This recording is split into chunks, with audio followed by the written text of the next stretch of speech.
చాలా భయంకరమైన radical Islamist. హ్మ్. అంటే ఏ స్థాయి అంటే అతను చిన్నప్పుడే ఖురాన్‌ని పట్టేసిన వ్యక్తి. అతనికి అవార్డులు కూడా వచ్చాయి. సో, అంటే ఆ వయసులో బట్టి చెప్పగలడనమాట. ఖురాన్‌లో ఏ పేజీనైనా టక్కని చెప్పగలడు అతను. అంత ఎక్స్‌పర్టైజ్ వచ్చింది. హ్మ్. సో, రెండవది అతనేందంటే హైలీ ఇంటెలిజెంట్ ఫెలో. నేను అతని బయోగ్రఫీ కూడా చెప్పాను మన ఛానెల్‌లో. హైలీ ఇంటెలిజెంట్ ఫెలో కూడా. హ్మ్. అతను చాలా ఎదుగుతూ వచ్చిన వ్యక్తి. అతను ఇంతకుముందు ఐఎస్ఐకి కూడా డీజీగా పనిచేశాడు. డైరెక్టర్ జనరల్‌గా ఐఎస్ఐకి పనిచేశాడు. అట్లాగే మిలిటరీ ఇంటెలిజెన్స్‌కి కూడా డైరెక్టర్‌గా పనిచేశాడు. రెండవది అతనికి చాలా హై యాంబిషన్స్ ఉన్నాయి. అతనేందంటే పాకిస్తాన్‌కి ఆర్మీ జనరల్ అవ్వాలనుకున్నాడు. దాంతో పాటు పాకిస్తాన్‌ని తానే పరిపాలించాలి అనే కల కూడా అతను కన్నాడు. అయితే దీనికి అతనికి ఇబ్బంది ఏమొచ్చిందంటే ఇతను ఈ ఐఎస్ఐ డీజీగా ఉన్నప్పుడు మన ఇమ్రాన్ ఖాన్ ప్రధానమంత్రి అయ్యాడు. ఇతను ఇమ్రాన్ ఖాన్‌ని ఇబ్బంది పెట్టాలని డిసైడ్ అయ్యాడు. డిసైడ్ అయ్యి ఏం చేశాడంటే ఇమ్రాన్ ఖాన్ వాళ్ళ భార్య ఒక కుంభకోణంలో ఇరుక్కుందని చెప్పి ఇమ్రాన్ ఖాన్‌కే ఫైల్ ఇచ్చాడు. నీ భార్య ఇలాంటి కుంభకోణం చేసింది. మా దగ్గర మొత్తం డీటెయిల్స్ ఉన్నాయి. బ్లాక్‌మెయిల్ చేయడానికి.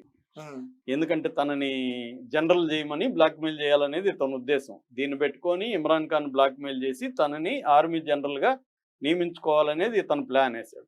కానీ ఇమ్రాన్ ఖాను ఇది ఊహించలేకపోయాడు. వీడికి ఉన్న స్ట్రెంగ్త్ అవన్నీ ఊహించలేక ఇమ్రాన్ ఖాన్ ఏం చేశాడంటే నన్నే బెదిరిస్తావా అని చెప్పి ఇతన్ని తీసేశాడు. ఉన్న పదవిలో నుంచి కూడా తీసేసి డిమోట్ చేసేశాడు. దాంతో కక్ష పెట్టుకున్నాడు అతను. కక్ష పెట్టుకొని ఇమ్రాన్ ఖాన్ మీద అతనేం చేశాడంటే షహబాజ్ షరీఫ్‌ని ఇట్లాంటి వాళ్ళని చేరదీసి ఒక కుట్రపూరితంగా ఇతన్ని దించేశారు. ఎవరిని ఇమ్రాన్ ఖాన్ దించేసి ఇతని మీద అనేక అభియోగాలు చెప్పి ఈవెన్ వాళ్ళ సుప్రీం కోర్ట్‌ని కూడా మేనేజ్ చేసి జడ్జిల్ని ఇతన్ని 14 ఏళ్ల జైలు శిక్ష ఏపిచ్చేశాడు ఇమ్రాన్ ఖాన్‌కి. ఇప్పుడు 2 ఏళ్లుగా ఇమ్రాన్ ఖాన్ జైల్లో మగ్గుతున్నాడు. జైల్లో కూడా అతన్ని చంపడానికి కూడా అనేక కుట్రలు చేస్తున్నారు. లైంగికంగా దాడులు చేశాడు. ఇమ్రాన్ ఖాన్‌ని రేప్ చేయించారు. హ్మ్. చాలా దారుణంగా ఉంది. ఇమ్రాన్ ఖాన్ బంధువులందరిని కూడా అరెస్టులు చేసి లోపల పెట్టాడు. దాంతో పాటు ఇతను ఏం చేశాడంటే పార్లమెంట్‌లో ఒక చట్టం తీసుకొచ్చాడు. అప్పటి వరకు ఏందంటే ఒకసారే జనరల్‌గా ఉండొచ్చు. రెండోది ఏజ్ లిమిట్ ఉంటది. ఇవన్నీ ఉంటాయి. పీరియడ్ ఉంటది. అవన్నీ తీసేశాడు. సో, ఇతను ఉన్నంత కాలం ఇతనే జనరల్‌గా ఉండొచ్చు. మళ్ళీ జనరల్‌గా కంటిన్యూ అవ్వచ్చు. ఇవన్నీ పెట్టిచ్చేశాడు దాంట్లో. పెట్టిచ్చి తనకు అనుకూలమైనోళ్ళనే పెట్టుకున్నాడు. ఏది ఒక ప్రధానమంత్రి నవాజ్ షరీఫ్ వాళ్ళ తమ్ముడు అతను.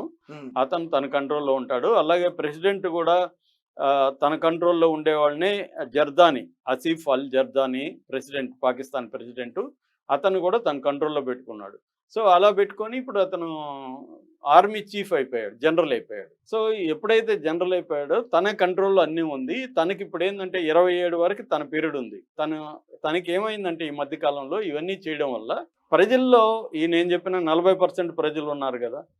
ఇదే కాకుండా ఇమ్రాన్ ఖాన్‌కి ఇస్లామిస్ట్ రాజ్యం కావాలని నమ్మేవాళ్ళు కూడా ఇమ్రాన్ ఖాన్ వైపు ఉండే ప్రజల సంఖ్య కూడా బలంగా ఉంది. సో, వీళ్ళందరూ వ్యతిరేకంగా మారిపోయారు అసీం మునీర్‌కి. సో, అది కాకుండా ఆర్థిక పరిస్థితి బాలేదు.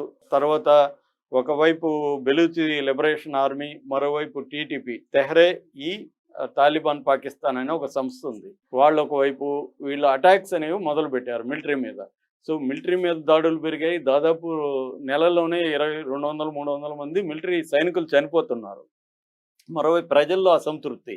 మరోవైపు ఇమ్రాన్ ఖాన్ పార్టీ బ్యాచ్ అంతా వ్యతిరేకం. వాళ్ళు పెద్ద ఎత్తున వీధుల్లోకి వచ్చి ఎప్పుడూ లేనంత స్థాయిలో వాళ్ళు ధర్నాలు, రాస్తారోకోలు చేస్తున్నారు. వాళ్ళని ఏ మిలిటరీ కూడా ఆపలేకపోతుంది. సో, ఈ స్థాయిలో అతనికి వ్యతిరేకత వచ్చేసరికి అతను ఏం ప్లాన్ చేశాడంటే ఇండియాని మనం కొంచెం గోకితే ఇండియా మనల్ని గోకుతుంది. డైవర్ట్ అయిపోతుంది మొత్తం. హ్మ్. ప్రజలందరూ ఇప్పుడు మన వైపు నిలబడతారనే ఒక కుట్రపూరితమైన ప్లాన్ అనేది అసీం మునీర్ ఏం చేశాడంటే అతను ఒక టీమ్‌ని రెడీ చేయించి ఈ టీఆర్ఎఫ్ అనే టీమ్‌ని ద రెసిస్టెన్స్ ఫోరం అనే టీమ్ ఇది లష్కర్ ఇ తోయిబాకి అనుబంధ సంస్థ. దాన్ని రెడీ చేయించి అతను ఏం చేశాడంటే ఇండియాలోకి పంపించి ఒక కోడ్ పెట్టుకున్నాడు. నేను ఒక స్పీచ్ ఇస్తాను. స్పీచ్ ఇచ్చినాక మీరు అటాక్ చేసి మామూలు కామన్ జనాన్ని చంపండి. అది కూడా హిందూ, ముస్లిం వేరు చేసి చంపాలి. అంటే హిందూ, ముస్లిం డివైడ్ కూడా ఇండియాలో రావాలి అని ఒక కుట్రపూరిత ప్లాన్ చేసి అతను ఏం చేశాడంటే కరెక్ట్‌గా పహల్గామ్ జరగడానికి వారం ముందు అక్కడ ఒక ఎన్ఆర్ఐ సమావేశం, పాకిస్తాన్ ఎన్ఆర్ఐ సమావేశంలో అతను మాట్లాడాడు. అతని స్పీచ్ చూస్తేనే అర్థమవుతుంది. ఎంత హేట్ స్పీచ్ అనమాట అది.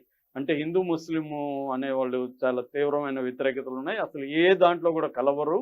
వాళ్ళ గోల్స్ వేరు, వాళ్ళ భాష వేరు, వాళ్ళ సంస్కృతి వేరు, వాళ్ళ బట్టలు వేరు, అన్నీ వేరు వేరు అని ఒక స్పీచ్ ఇచ్చాడు.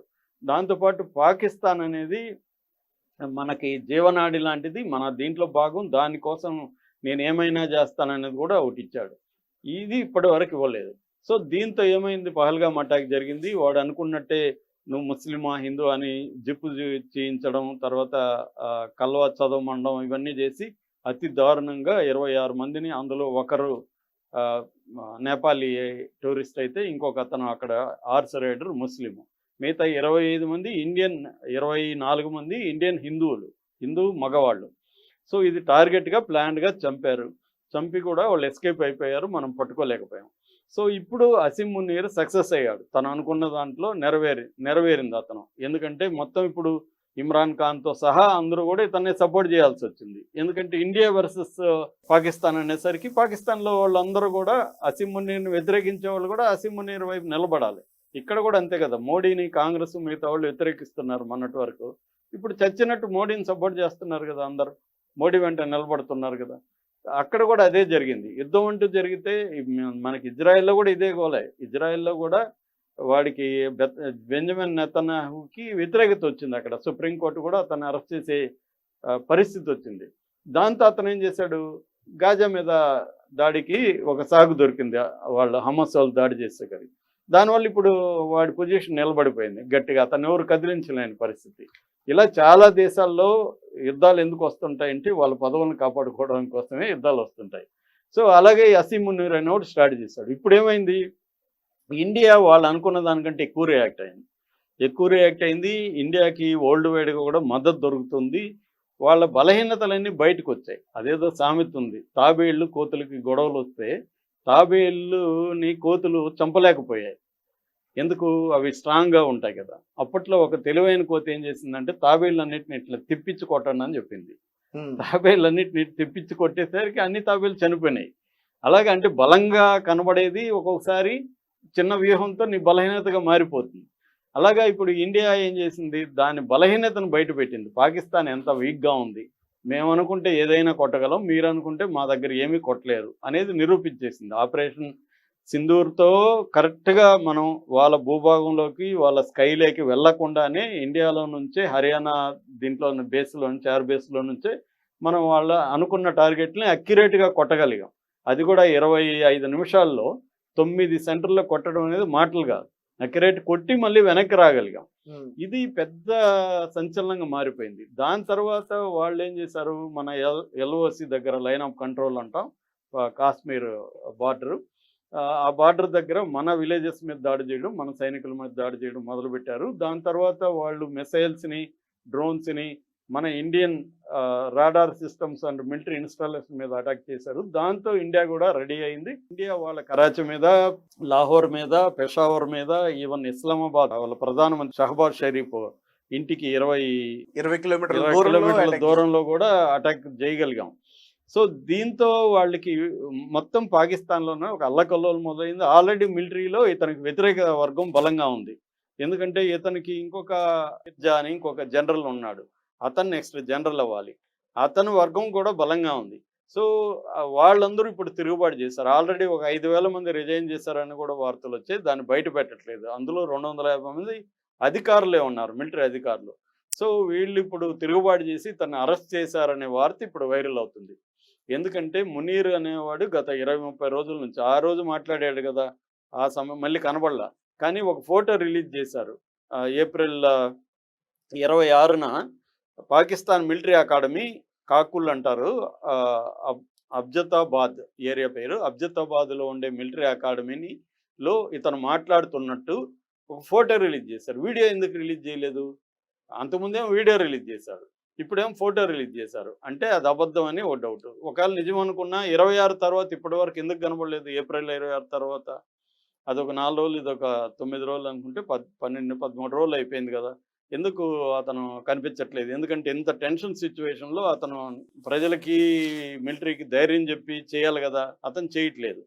అంటే అతను అరెస్ట్ చేసేశారు, ఎమర్జెన్సీ పెట్టేశారు, తర్వాత ఇతను ఇందాక చెప్పిన షాహిర్ షంషిద్ మిర్జానే ఇప్పుడు ఇన్ఛార్జిగా ఉంటున్నాడు. అతనే పగ్గాలు తీసుకున్నాడు. అందుకనే ఇప్పుడు వాళ్ళు యుద్ధం అనేది ఒక పక్క చేస్తున్నట్టు డ్రామా ఆడుతున్నా, రెండో పక్క ఇతర దేశాల అధ్యక్షుల్ని, ప్రధానమంత్రుల్ని రిక్వెస్ట్ చేస్తున్నారు. మీరు మా ఇద్దరి మధ్య సమస్యని పరిష్కారం చేసి యుద్ధాన్ని ఆపండని. అందుకని మన ఇరాన్ ప్రధానమంత్రిని వాళ్ళే పంపించారు ఇండియాకి. ఇండియాకి వచ్చి కలిసిపోయారు. మనోళ్ళేవో కొన్ని డిమాండ్లు పెట్టారు. ఇతను ఎళ్లి రేపు ఇప్పుడు సందర్శిస్తున్నాడు పాకిస్తాన్, ఇరాన్ ప్రధానమంత్రి. అట్లాగే సౌదీ అరేబియా ప్రధానమంత్రి. ఎందుకంటే సౌదీ అరేబియాకి మనకు కూడా చాలా మంచి సంబంధాలున్నాయి. మోడీ వచ్చిన తర్వాత మోడీ ఈ మధ్య కూడా సౌదీ అరేబియాకి అసలు ఇది జరిగినప్పుడు సౌదీలో ఉన్నాడు మోడీ. పహల్గాం జరిగినప్పుడు. అర్ధాంతరంగా ఆయన ఆపేసి వచ్చేసాడు. సో సౌదీకి మనకు కూడా బాగున్నాయి కాబట్టి మనకి బాగున్న వాళ్ళనే అడుక్కుంటున్నారు.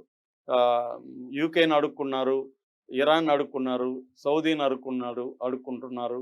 అందువల్ల వాళ్ళేందంటే అసీం మునీర్ చేసిన ఒక చెత్త నిర్ణయం వల్ల ఇది జరిగింది. సో దీన్ని ఎట్లన్నా ఇప్పుడు ఆపాలి అనే దాంట్లో వాళ్ళున్నారు. ఆపాలంటే ఇండియా గమ్మునుండదు కదా! ఇండియా ఇప్పుడు డిమాండ్స్ పెడుతుంది. ఎవరిని మసూద్ అజర్‌నో లేకపోతే ఇలాంటి వాళ్ళంతా మాకు అప్పగించండి. దావూద్ ఇబ్రాహింని, టైగర్ మెమూన్‌ని వీళ్ళని అప్పగించండి. ఇంకేవో కొన్ని పెడుతుంది. సో ఆ డిమాండ్‌లని ఇప్పుడు వీళ్ళెళ్లి చర్చిస్తున్నారు. కాబట్టి 2 రోజుల్లో, 3 రోజుల్లోనే ఏదో ఒక కొలిక్కొచ్చే అవకాశం అయితే ఉంది. ఆల్రెడీ వాళ్ళ డిఫెన్స్ మినిస్టర్ ఖ్వాజా ఆసిఫ్ మాకు యుద్ధం చేయాలని లేదని కూడా చెప్పాడు అతను ఓపెన్‌గానే. కాబట్టి వాళ్ళ యుద్ధ పరిస్థితి లేదు. ఇతని పరిస్థితి అయితే అయిపోయింది. ఎందుకంటే ఆల్రెడీ ఇమ్రాన్ ఖాన్ బ్యాచ్ ఇతనికి యాంటీగా ఉంది. మిలిటరీలో ఇతనికి వ్యతిరేకత ఉంది. ఇప్పుడు ప్రజల్లో కూడా అతను అనుకున్న దానికంటే రివర్స్‌లో వ్యతిరేకత వచ్చేసింది ఆసిఫ్ మునీర్‌కి. సరే ఈ టైం